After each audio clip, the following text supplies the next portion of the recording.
Olá, pessoal! Bem-vindos ao nosso canal. Hoje vamos embarcar numa jornada profunda pela história do nosso Brasil, mas de uma perspectiva que muitas vezes é deixada de lado nos livros didáticos. Vamos falar sobre a chegada dos portugueses em 1500, mas, principalmente, vamos tentar enxergar esse momento através dos olhos daqueles que já estavam aqui, os verdadeiros donos desta terra. Imagine só. É 22 de abril de 1500.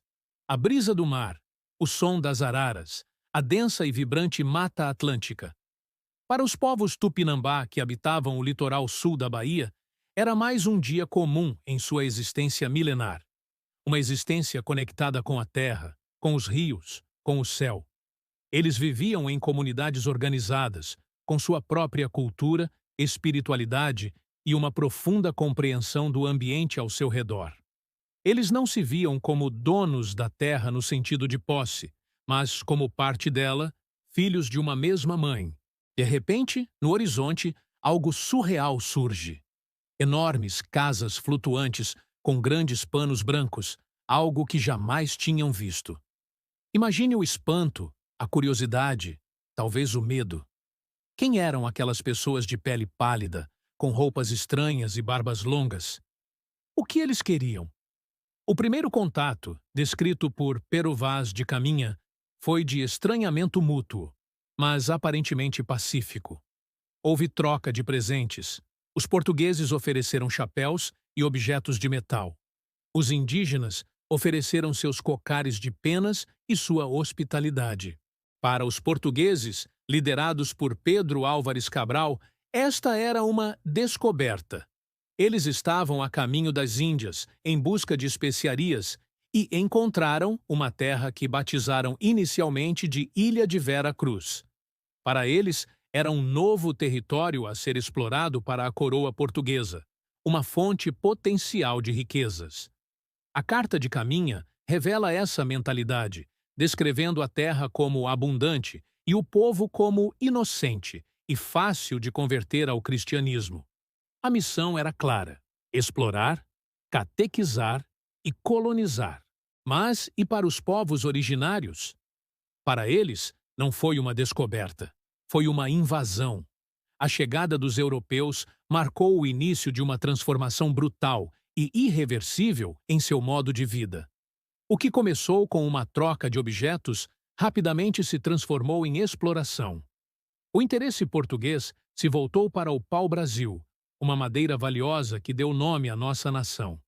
Os indígenas foram forçados a trabalhar no corte e transporte dessa madeira em troca de quinquilharias, no sistema conhecido como escambo. Pense no choque cultural. De um lado, uma visão de mundo baseada na comunidade, no respeito à natureza e no tempo cíclico. Do outro, uma mentalidade de acumulação de riqueza, de posse da terra e de imposição religiosa e cultural. A ideia de que a terra poderia ser comprada, vendida ou tomada era completamente estranha aos povos indígenas. A floresta, que era seu lar e seu sustento, começou a ser vista pelos europeus apenas como um recurso a ser extraído.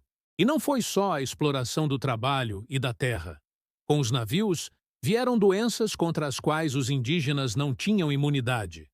Gripes, varíola, sarampo, epidemias devastaram aldeias inteiras, causando uma catástrofe demográfica muito antes das guerras de conquista se intensificarem.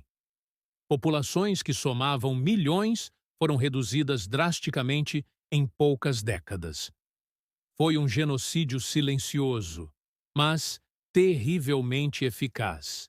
À medida que a colonização avançava, a violência se tornava explícita.